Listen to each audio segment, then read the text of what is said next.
সারা পৃথিবীর কাছে প্রধানমন্ত্রী পরিবেশ রক্ষার জন্য বার্তা দিচ্ছেন। ঐক্যের বাকি নাম এই অনুষ্ঠানে সমস্ত বিজেপির বিধায়ক, সাংসদ, দলীয় বিভিন্ন পদাধিকারী তারা যেন অংশগ্রহণ করেছেন। সমাজের বিভিন্ন স্তরের মানুষ, শুধু ভারতবর্ষের এন্টায়ার ইন্ডিয়ান ডায়াসপোরা, পৃথিবীর যে যেখানে আছে তারা প্রধানমন্ত্রীর নামে সবাইকে এখানে কাজ করছে। কারণ পরিবেশ তো ধ্বংস হয়ে গেছে। আমরা পশ্চিমবঙ্গের মানুষ, আমাদের উপরে ডুয়ার্সের জঙ্গলের কাজ, আমাদের ওখানে ইলিগাল স্যান্ড মাইনিং, গোল্ডেন লিফটিংয়ের জন্য উত্তরবঙ্গের নদীগুলোকে দূষিত করতে গিয়ে হাজার হাজার একর চাষযোগ্য জমিতে জলের তলায় পাঠে।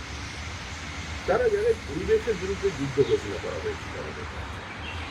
এবং সেখান থেকে জনসচেতনতা, তার থেকে মাটির ব্যবহার, এই সমস্ত মিলেমিশে আজকের দিনটা আমরা করতে পারি।